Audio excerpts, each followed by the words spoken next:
Olá pessoal, tudo bem com vocês? Esse aqui é o canal Vamos Buscar Juntos e eu sou Álvaro de Vardim.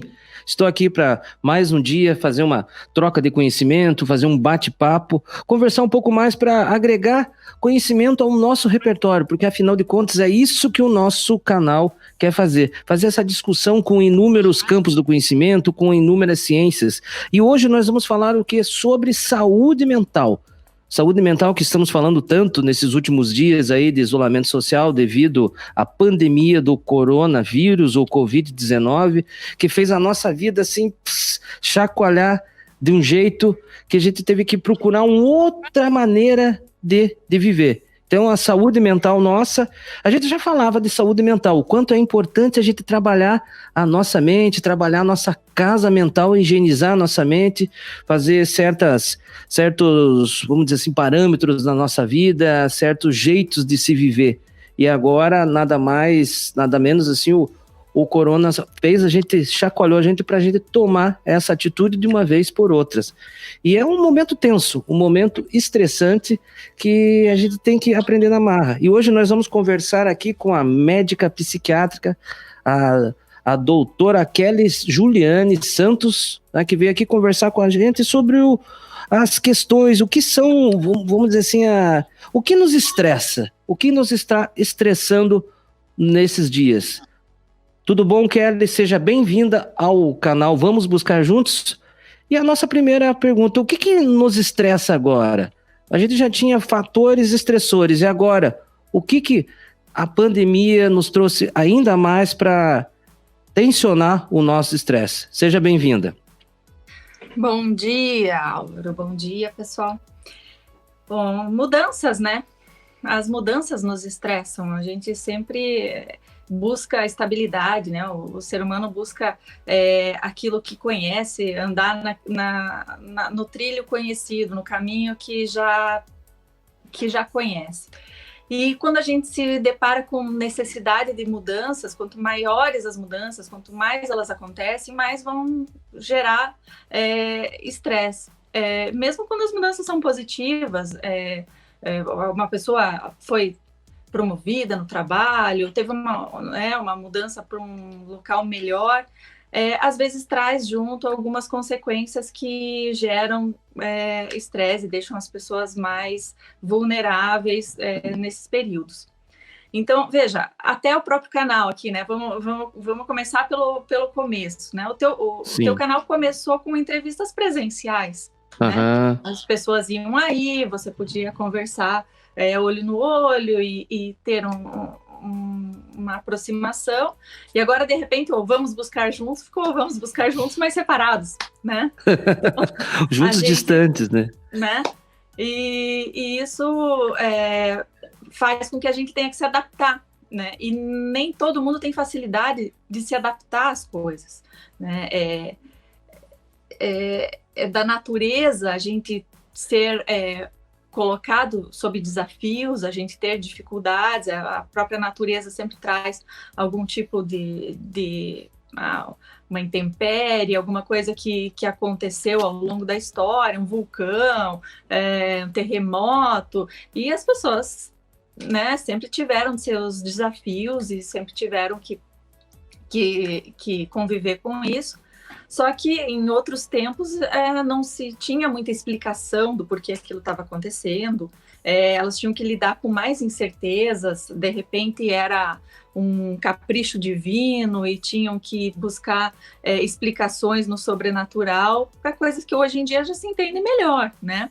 Então, é muito diferente estar numa pandemia hoje do que estar lá na Idade Média, quando você não tinha a menor ideia do que estava transmitindo aquilo ali e quando que ia ter fim. Então, por mais que hoje a gente tenha, estando sob uma perspectiva de uma doença nova, em que a gente tem muito poucas informações, a gente tem algumas informações para começar, né? Uhum. E vocês sabe que está se tratando de uma doença respiratória, então você já parte de uma série de pressupostos a respeito de uma doença respiratória, como é que funciona, como é que transmite. Então, a partir daí, você começa a construir um conhecimento, e esse conhecimento vai ajudando a gente a poder lidar com a situação. Mas no início, você está lidando com muita incerteza, e são incertezas Uhum. de ordem sanitária, de ordem política, de ordem econômica, e isso vai fazendo com que a gente, lidando com essas incertezas, a gente não saiba se sentir seguro diante dessas situações, né? E essa falta de sensação de segurança, quando que vai acabar, como é que vai continuar isso, é que faz com que a gente se sinta vulnerável, e essa sensação de vulnerabilidade faz com que a gente, né, possa provocar sintomas ansiosos e outros de natureza psíquica. Kelly, me diga uma coisa, você falando assim dessas questões dos estresses e todas essas dúvidas nossas, então do jeito que você está falando assim, é justificável? Nós podemos ter medo? O medo agora é justificável de uma maneira assim? De certa forma, o medo também nos protege ou o medo nos deixa cada vez mais ansiosos e mais estressados? O medo é um fator de proteção, né? Ele não existe à toa. Foi importante para a evolução das espécies. Se não tem medo, você vai ter mais predisposição a se arriscar, se colocar em situações de risco que você acaba não se perpetuando ou não perpetuando os teus genes, digamos assim. Então, quem tem um pouco mais de medo vai se colocar mais em posições de segurança, né?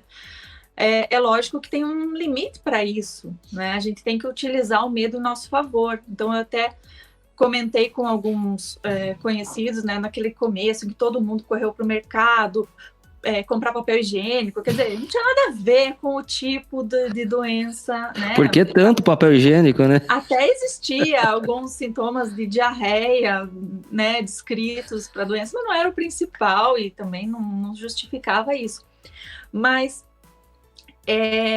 você faz com que esse tipo de comportamento no início, se você tem uma população que não compreende muito bem o risco, não compreende a forma de se cuidar, a importância de tomar determinadas atitudes de autocuidado, talvez você só consiga mobilizar essa população pelo medo, né? E se não existisse uma campanha, né? O pessoal critica muito que a mídia faz todo esse alarde, que não é para tanto. Como que não é para tanto? Se não é para tanto, o mundo não ia ter parado, né?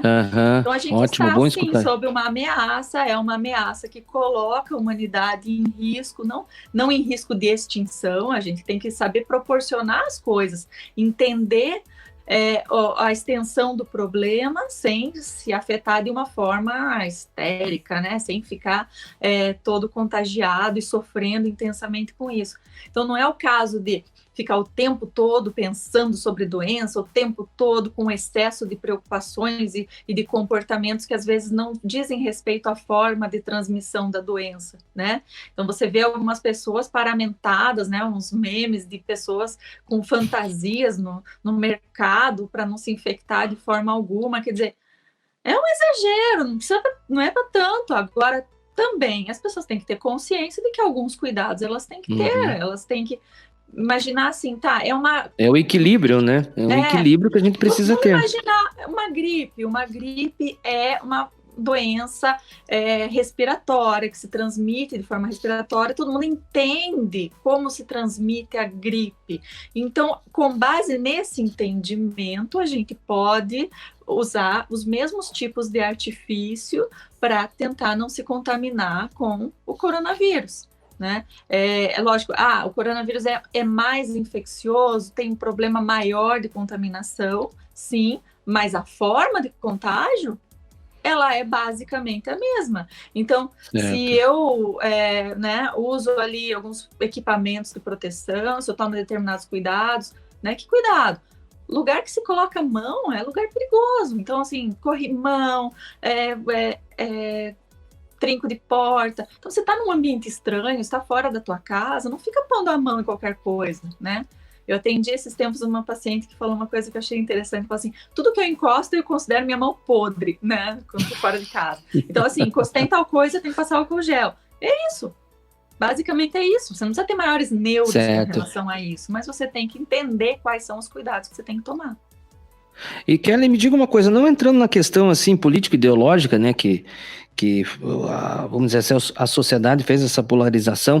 Você citou aí que muitas pessoas assim dizem que é exagero da imprensa. Eu sou jornalista e digo, a imprensa não inventou tudo, a imprensa está só relatando os fatos, né? Não é à toa que o mundo parou. Me diga uma coisa, como é que a psiquiatria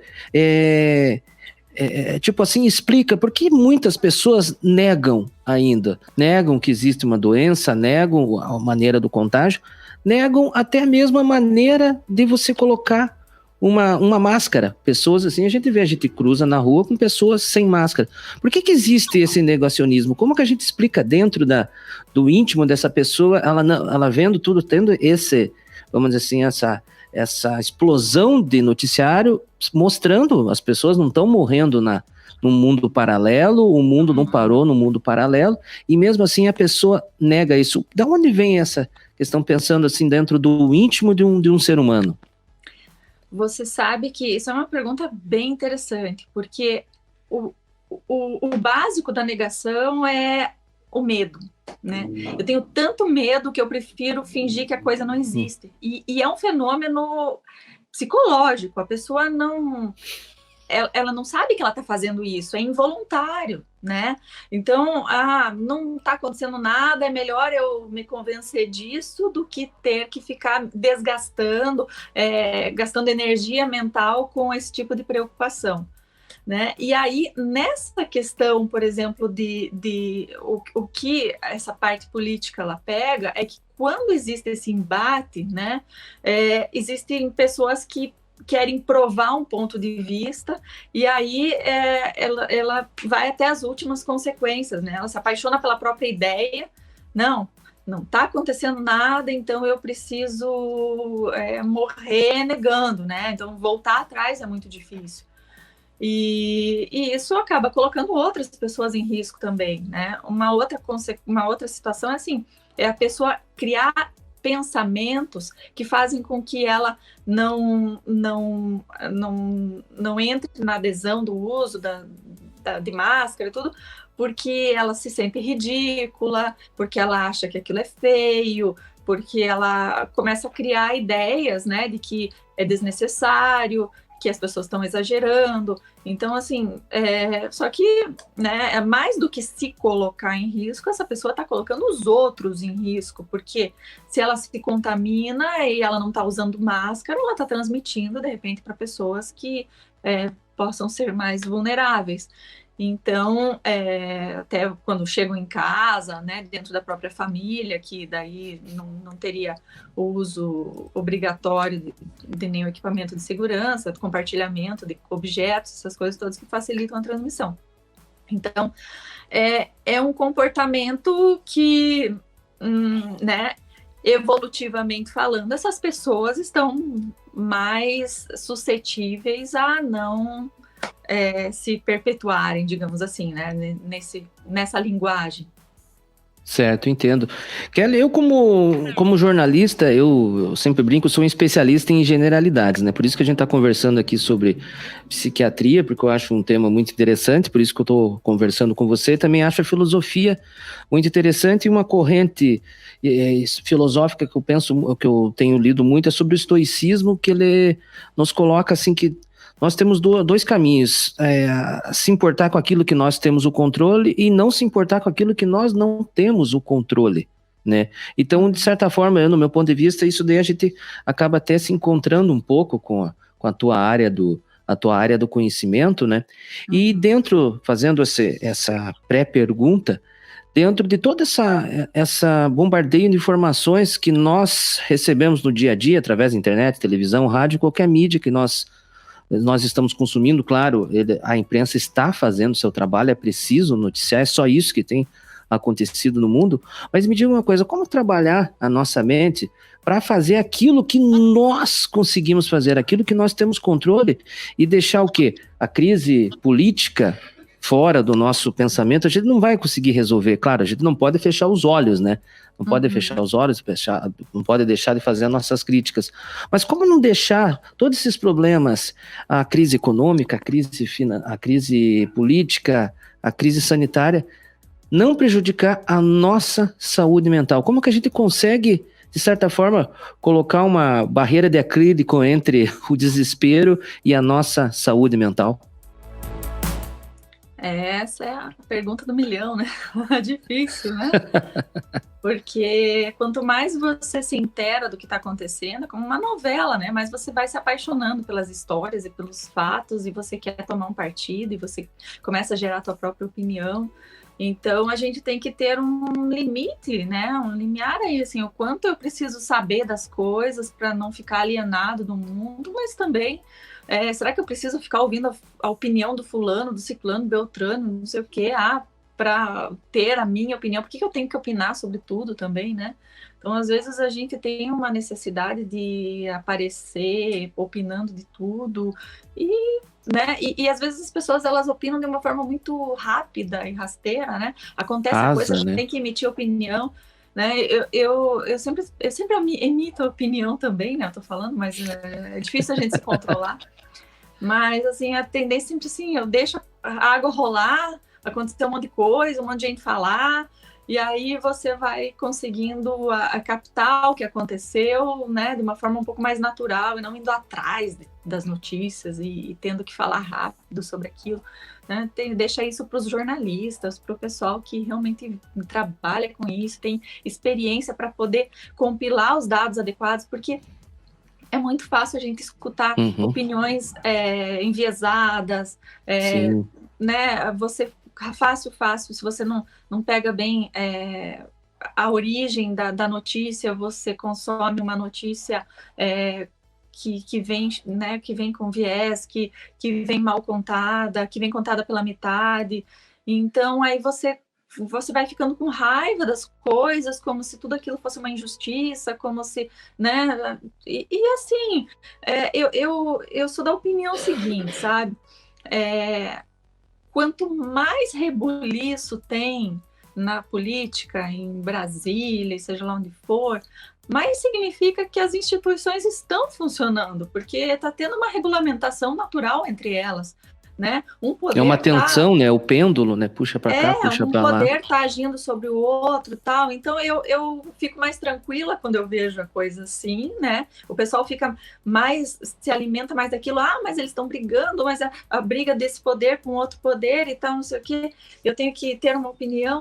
Não, eu acho que é aí que a coisa está funcionando. Eu me preocupei muito na época em que não existia isso, né? Aquela coisa de um compra o outro, um é amiguinho do outro, político batendo a mão nas costas do outro. Quer dizer, se eles estão todos muito em paz e muito tranquilos, é aí que a gente tem que se preocupar. É o contrário, a pessoa não está se dando conta disso, né? Então, porque coitadinho do fulano está sendo perseguido, ou ciclano está perseguindo não sei quem. Eles estão com poder, eles que se virem. A gente tem que deixar eles também, né, se defenderem com as armas que eles têm. Né? Acho que a gente não tem que ficar comprando briga alheia, a briga é deles lá. Acho que a gente tem que ficar atento para ver se as instituições estão todas funcionando, se, né, e se a gente corre algum tipo de risco, mas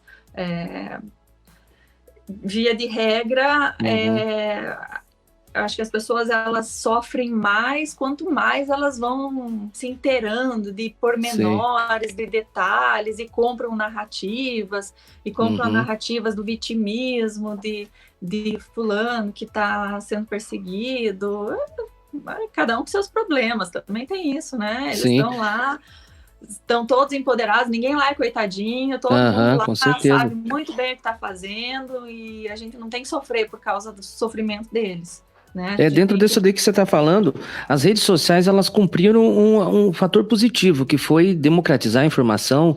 Agora todo mundo tem voz, né? Mas de certa forma também as redes sociais prejudicam também a nossa saúde mental, né? Porque a gente pega na nossa timeline de Instagram, de Facebook, antigamente, vamos dizer assim, agora ninguém está conseguindo fazer um TBT, tá todo mundo no TBT, né, vamos dizer assim, pensando nas coisas boas que fizeram no passado, né, ninguém está conseguindo postar um prato, um prato bonito hoje, tô em tal lugar, essas coisas, eu tô vendo que o pessoal tá com essa necessidade, né? Agora as redes sociais, assim, agora de certa forma mesmo só tá tendo conflito, né? E também, o que a gente deve fazer em relação, vamos dizer, às redes sociais, assim, parar de olhar as redes sociais pra gente cuidar da nossa saúde mental? Olha, a rede social é uma ferramenta. E como uma ferramenta, você pode usar de diversas formas, né? Eu acho que se você percebe que você está tendo um conteúdo muito negativo, que você abre aquilo ali, que você começa a passar raiva, você tem que ver o que você está seguindo, né? A gente pode mudar o perfil do que a gente vê o tempo todo, né? Eu já fiz isso muito, né? De limpar, assim, aqui, esse povo aqui tá com essas conversas, não quero ficar perdendo tempo lendo isso, né? Então, assim, o que me agrada, que tipo de coisa eu gosto, né? Então, tem lá o pessoal que gosta de animais, tem o pessoal que gosta de plantas, de horta, de decoração, e você vê que existem grupos de tudo, e tem gente fazendo uma porção de coisas que, se você não busca, você vai ficar recebendo aquilo que você tá sujeito ali, né? Então, você clica muito em notícias de política, né, em cotidiano, em doença, vai ficar aparecendo esse tipo de coisa para você. Você vai ter que ir lá fazer uma limpa nisso, assim, não, o que eu quero seguir? Né? Eu quero receber corrente de oração, você vai receber corrente de oração. Eu quero receber foto de jardim, você vai receber foto de jardim, né? Tem um grupo enorme que explodiu recentemente que é a vista do meu jardim. Então tem gente do mundo inteiro que posta todo dia lá qual que é a vista do próprio jardim. E aí tem vista bonita, vista feia. As vistas feias também servem para os que têm vista bonita ficar feliz porque é abençoado por uma vista bonita. Quer dizer, e assim ali existe todo um conteúdo diferente que você só vai ter acesso se você buscar. Certo. Né? Então, eu tenho colocado, inclusive, assim, algumas postagens a respeito de questões artísticas. Tem um pintor aqui da região que é assim, pôs lá uns quadros dele, né? Tem um trecho de uma ópera que fala sobre tal coisa, coloquei lá. Porque aí você pode colocar e inundar também as pessoas com umas notícias construtivas, né?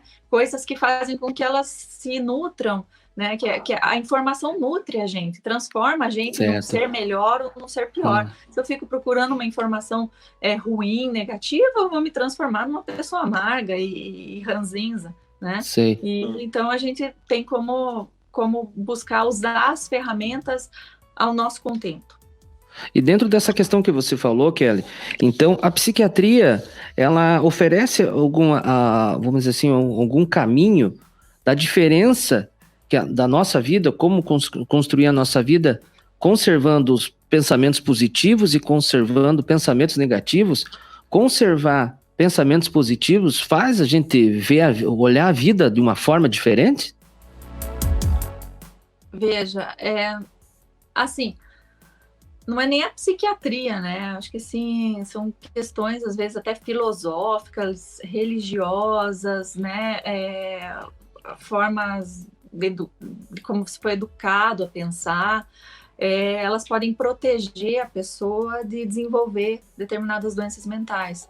Ou elas podem predispor. Se eu sou criada num ambiente em que as pessoas se sentem inseguras, em que as pessoas veem o mundo como um lugar perigoso, cruel, eu vou ver o mundo dessa forma também. E aí eu vou estar mais predisposta a me tornar uma pessoa insegura, ansiosa, ou até angustiada, ou revoltada, né? Se eu sou ensinada a ver que, de alguma forma, eu sou prejudicada, né? Então, assim, o mundo não é um lugar perfeito para ninguém. As pessoas, às vezes, elas imaginam que quem nasce rico já nasce tudo resolvido. Sem problemas.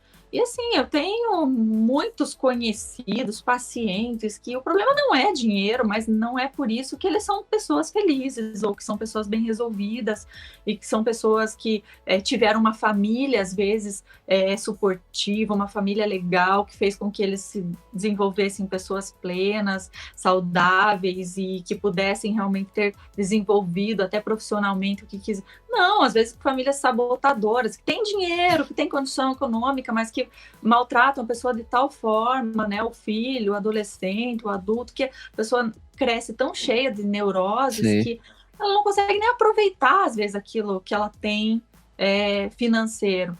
Então, isso... E às vezes você pega uma pessoa humilde, uma pessoa simples, que até passa alguma dificuldade financeira e que é feliz, e que é muito bem resolvida, e que no dia a dia, na rotina dela de trabalho, não está nem aí para ficar se questionando sobre as classes sociais, está tocando a vida dela bela e faceira, entende? Então, às vezes as pessoas criam uma ideia de que, né, existe que uma pessoa com muita dificuldade financeira vai ser mais prejudicada, e não Sim. necessariamente, não pode generalizar nada, né? Mas lógico que se você tem uma condição financeira melhor, você vai mais longe e tal. Não é bem isso que se vê na prática, não. Às vezes você... uma família boa, uma família bem esportiva, às vezes você vai muito mais longe do que isso, né? Uma mãe que estimula, um pai né, que por mais que tenha uma vida difícil ali, mas estimula o estudo, o trabalho e tal, você às vezes tem uma condição de ir muito mais longe. Então, o pensamento positivo, tanto o pensamento negativo, então não tem classe social, né? É uma coisa que se constrói dentro da sua mente. Exatamente. E vai ser um fator de proteção ou um fator que te coloca em risco, né? E aí, nesse sentido também, essas formas filosóficas de você pensar mais no aqui, no agora, o que nós temos no momento, quais são as dificuldades que a gente tem agora, o que eu tenho que fazer efetivamente para lidar com essa situação, quer dizer, eu ser mais objetiva, né? Eu ser mais pragmática diante dos problemas, das situações, vai fazer com que eu tenha mais sucesso em conseguir resolver aquilo e não ficar dramatizando o problema, né? Não ficar, eu sei então o que eu tenho que fazer, eu sei como me cuidar, vamos me cuidar, pronto, e vamos tocar a vida e fazer tudo que for possível, tentar não se limitar, né? E tentar ajustar a sociedade para essa nova realidade, até enquanto isso for necessário, enquanto a gente não tiver uma vacina ou algo que proteja a gente de uma forma mais efetiva. Kelly, você falou dessa questão assim dessa nova realidade, a gente fala assim que está vivendo um novo normal, né? Que todos os especialistas falam que a gente fala assim, que a gente não vai conseguir mais voltar ao normal, o normal mudou, né? Então, apesar de a gente não estar vivendo numa guerra, de certa forma, assim, certas coisas assim, nos impulsionaram assim como se fosse mesmo um momento de guerra, né? Um momento belicoso, assim, que faz a sociedade se chacoalhar, faz a sociedade mexer, buscar coisas que de certa forma estavam ainda para acontecer e aconteceram, né? Então, uma das coisas que fez a gente acontecer foi, vamos dizer assim, uns novos modelos de se trabalhar. Certas profissões, assim, que tem essa condição, que tem esse privilégio, que tem essa possibilidade de se fazer, muita gente está indo para o home office.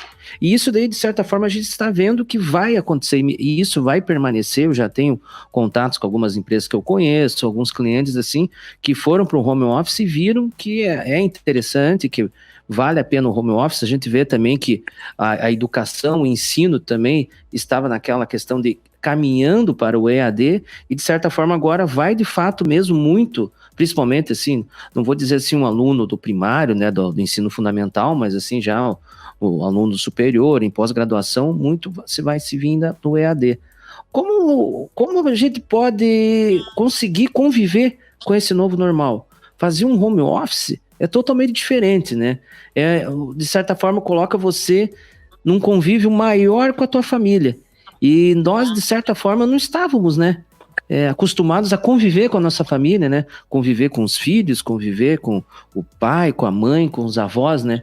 A gente não estava acostumado a conviver com a família, e agora nós fomos obrigados a viver nesse novo normal. Como conciliar, Kelly, carreira profissional, filhos, atividade física, né? Todo esse novo normal que o coronavírus, a pandemia, nos ofereceu. Pois é. Isso tem sido questão recorrente em consultórios, as pessoas têm tido alguma dificuldade, algumas para se adaptar, outras estão se dando muito bem com isso. As que estão se dando melhor são as que conseguem manter melhor as rotinas, sabe? Principalmente quando a empresa coloca um horário, essa pessoa precisa cumprir aquele horário, sei lá, 8 horas da manhã tem que estar logado. Então, isso ajuda a pessoa a manter as rotinas, facilita, né? Mas, por exemplo, quem tem filho pequeno, não está tendo escola, está tendo que cuidar ao mesmo tempo, então está tendo que criar estratégias, né? Para não deixar a criança o tempo todo em celular ou em tempo todo em TV, que é uma coisa que muitas famílias têm feito. Agora, veja, a gente estava pensando assim, a pandemia, ela por si só já traz os prejuízos, né? O pessoal coloca muito na conta do isolamento, mas é a pandemia, a gente tem que tomar alguma decisão com relação a isso, a gente tem que se proteger, não tem outro jeito, né? A gente, principalmente no início, começa o negócio, você precisa ter tempo para respirar, para olhar, para criar conteúdo científico, para saber onde você está pisando. Então, o começo é natural que as pessoas fiquem mais inseguras por falta de informação. E à medida que isso vai crescendo, você vai podendo ter mais ideia de onde você está pisando, você vai podendo ampliar, o que a gente pode melhorar agora. Agora a gente já pode sair com máscara. Agora a gente já pode fazer tal coisa. Né? Eu acho que sim, daqui a pouco a gente já vai poder mandar as crianças de novo para a escola, porque já tem tido uma série de trabalhos mostrando que existe segurança nisso. Né? Mas aí tem outras, tem que levar a criança para a escola, pegar ônibus, metrô, sei lá o quê, aglomerar na porta da escola, então isso ainda é problema. Então, o que pode ser feito para resolver esse tipo de situação? Agora, veja, nada é só ônus, também tem seus bônus, né? Mesma coisa uma guerra, você tem um monte de ônus, mas alguma coisa você tem que evoluir disso, né? Tem que criar soluções e quando as soluções são boas, elas se perpetuam, né? E em alguns aspectos não só vai ser prejuízo, mas você vai poder ter economias, né? Quando você pode fazer como uma consulta online, uma aula online, você começa a perceber que você tem menos gasto, você não vai gastar gasolina, você não vai gastar estacionamento, o paciente também não vai, quer dizer, para o paciente isso sai mais econômico, né? Você começa a ter outros tipos de benefícios que você acaba vendo que compensa, né, manter as coisas dessa forma. Mas se você diminui o número de deslocamentos que seriam desnecessários, você vai resolver problema de tráfego, né, de automóvel. No trânsito, né? De trânsito. Então, isso também é um legado, né? E o outro legado que a gente vai ter, né, nos lugares que se prepararam para isso, que compraram respiradores e tudo mais, é que depois a gente vai ter um desafogo de UTIs, né? A gente vai ter um legado positivo no aumento de número de leitos de UTI para tratamento de outras doenças no pós-pandemia. Então, a gente também tem que tentar se fixar em algumas coisas boas, porque nem tudo é só problema, tragédia, né? A gente tem os problemas, a gente não pode ser poliana, ficar só pensando que tudo é maravilha, não. Mas a gente também não pode ficar num pessimismo, se apegando só no lado negativo das coisas. Vamos torcer e fazer o possível para que as coisas boas que a gente aprendeu ou teve de positivo durante esse período, que a gente consiga manter, né? E mesmo as questões familiares. Muitas vezes o que acontece é, né, que você falou, às vezes a gente fazia vista grossa para determinadas situações que a gente ia levando, e agora a gente está tendo que encarar. Não, tal situação não está boa, não está sendo legal, a gente tem que corrigir, né? A gente tem que tentar melhorar os relacionamentos e para que essa convivência que aumentou seja uma convivência boa, saudável, né? E é por isso que muitos casais acabam se separando, porque eles chegam a um ponto que assim, não, né? A gente tá fingindo que a gente tá casado, a gente tá, né? Então, assim, esse aumento de convivência também faz com que a gente possa conversar mais, dialogar mais em casa e às vezes buscar outras soluções. para os problemas e assim também amadurecer mais emocionalmente, em vez de a gente fingir que a gente dá conta de tudo, que a gente sabe resolver tudo sozinho e fazendo as coisas de qualquer jeito e depois colhendo as consequências, né? Então, Entendo. a família é uma boa base para a gente saber resolver os problemas da vida também, né? A experiência dos outros, dos mais velhos, a gente às vezes acaba não tendo tempo, né, nessa rotina louca para ouvir, né? Qual que é o conselho? A gente foi obrigado a ouvir agora, né?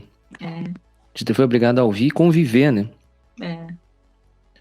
Kelly, me diga uma coisa, você acabou citando aí a questão da rotina, que muitas empresas, assim, estão oferecendo uma rotina, 8 horas você tem que estar logado, tal.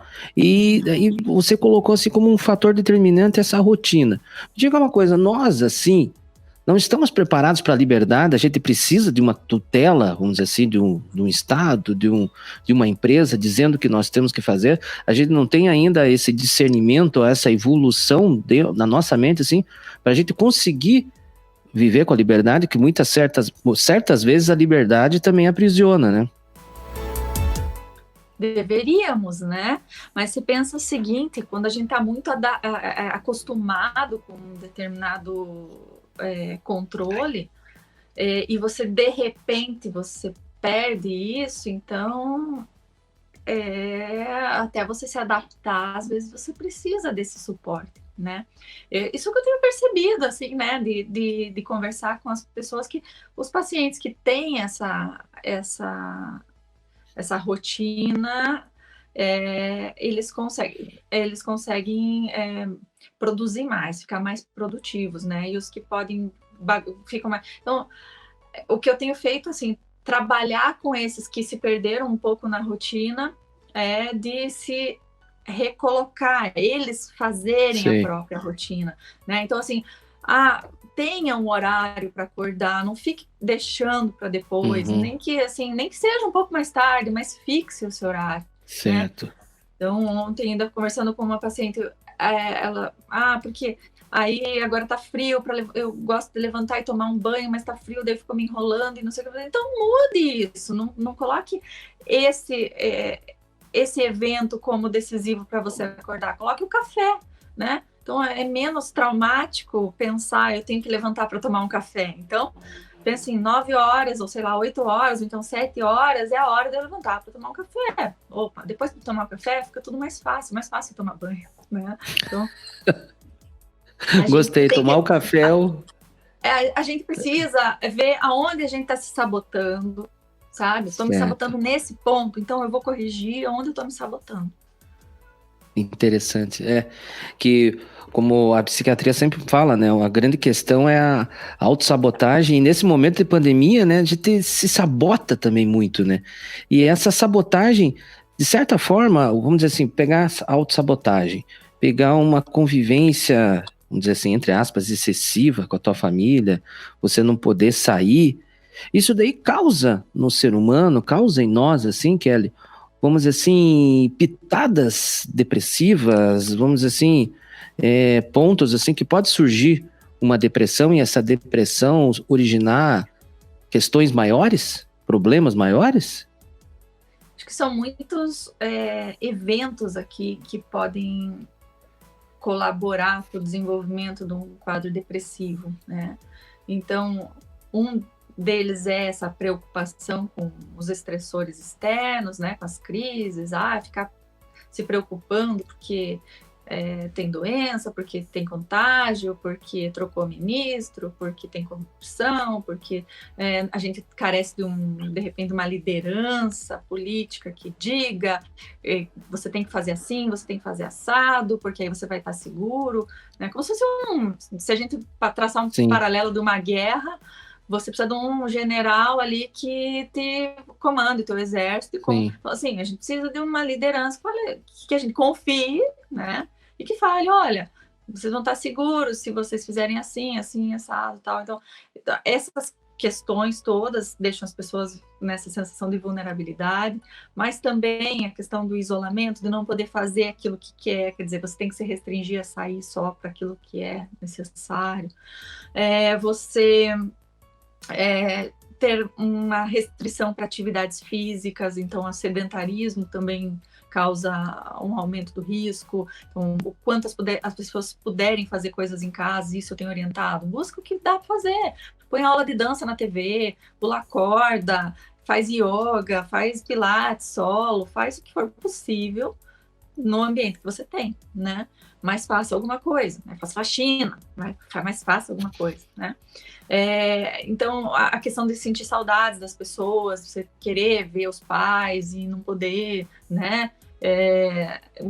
A questão da insolação, a gente está entrando no inverno, diminuição de sol, de exposição solar, você vai ter diminuição de vitamina D também, né? E tudo isso associado à faísca que são os pensamentos negativos, né? Então, Certo. se eu consigo perceber que eu estou tendo pensamentos mais negativos, eu tenho que fazer pelo menos um movimento em tentar elaborar melhor esses pensamentos, ou observar o que isso me leva, o que vai me trazer eu ficar alimentando esse tipo de ideia, né? Eu vou ficar bem, eu vou ficar feliz pensando em tragédia, né? Então, não vou. Então, é lógico que depois que a pessoa já está num quadro mais depressivo, é muito mais complicado fazer esse resgate, entende? Ela já está imersa nos pensamentos negativos, ela está acreditando muito naquilo, aquilo é o núcleo central da vida dela, é essa vida interna dos pensamentos, e você conseguir sair disso sozinho é complicado, é difícil. Existe às vezes até um certo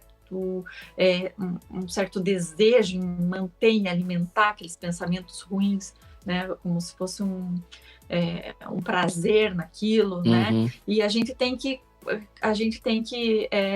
conseguir identificar isso, porque isso gera risco, né? Aumenta o risco da pessoa sofrer um infarto, um AVC, aumentar a pressão sanguínea e ter essas consequências, né? Liberar hormônio de estresse, e isso gerar mais risco até de doenças inflamatórias, infecciosas.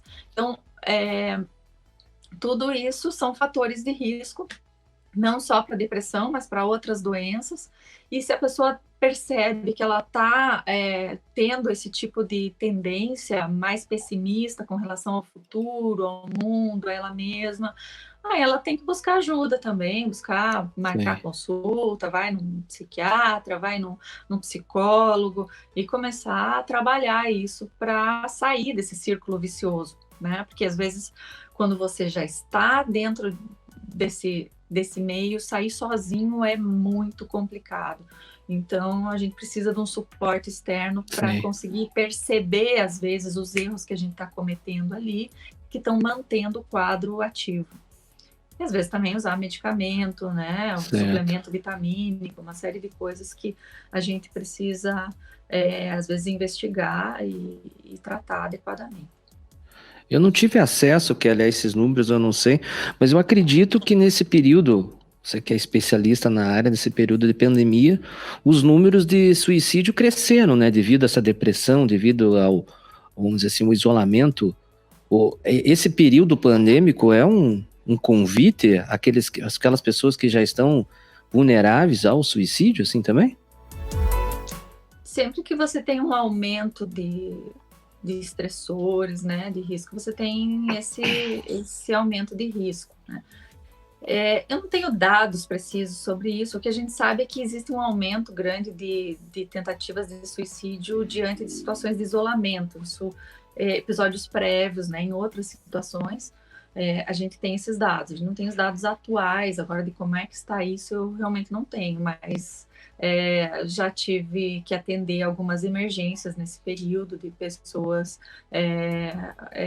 com risco tanto suicida como homicida, por terem descompensado, já entrando em episódios já mais delirantes, psicóticos, de uma alteração maior de percepção da realidade, além do que é o problema atual. Então, é um momento mais crítico para a saúde mental. A gente tem trabalhado até um pouco mais do que o normal. É interessante ver, Kelly, que, como você mesmo falou para nós, assim, que temos que acolher o medo, né? O medo é um sentimento, uma sensação nossa que faz parte do nosso dia a dia, que faz parte do nosso ser individual e temos que saber conviver com o medo. E o medo também é uma proteção. E você também nos colocou assim que nós temos que também saber conviver com esses fatores estressantes e nos dando, assim, um caminho, vamos dizer assim, uma direção que é preservar os bons pensamentos. O canal Vamos Buscar Juntos agradece a sua presença, agradece o seu tempo aqui que você disponibilizou para nós, para dividir esse conhecimento, e a gente agradece mais uma vez e vamos torcer, né, que eu, você, todos nós consigamos permanecer, fazer um equilíbrio da nossa saúde mental. Muito obrigado, Kelly, pela presença e muito obrigado pelos teus conhecimentos compartilhados. Eu que agradeço pela conversa, sempre muito agradável, né? E um excelente período a todos, que todos tenham discernimento e tranquilidade para passar por essa fase e entender que é uma fase, não é para sempre. A gente tem que sempre focar lá na frente, não ficar imaginando que esse é o cenário agora e a gente está vítima de toda essa situação e que a gente nunca mais vai poder mudar isso, porque a humanidade se mostrou resiliente, a gente já passou por períodos piores, com menos recursos, e a gente sempre dá um jeito, e a ciência está aí, o pessoal está trabalhando firme para resolver essa situação toda logo.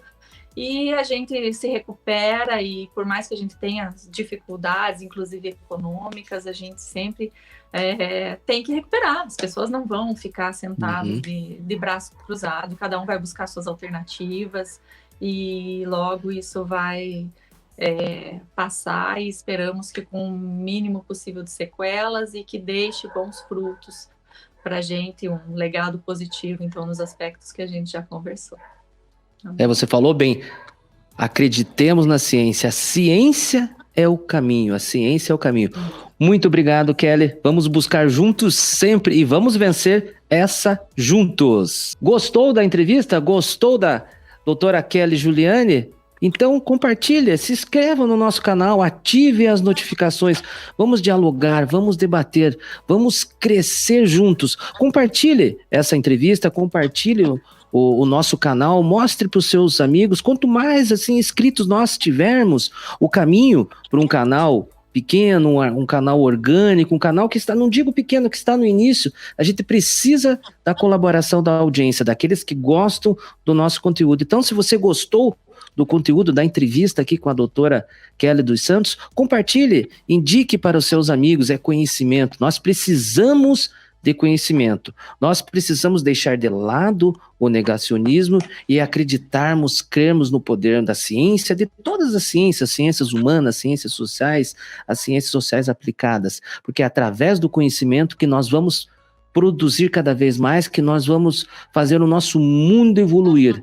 Por isso que esse é o nosso propósito. Vamos buscar juntos também a resolução de todos esses problemas e a cura para esse terrível vírus que é o coronavírus. Muito obrigado, um abraço a todos vocês. E lembrando mais uma vez, curta o vídeo, compartilhe o vídeo, se inscreva no canal e ative as notificações. Vamos buscar juntos. Um abraço a todos vocês e até a próxima entrevista.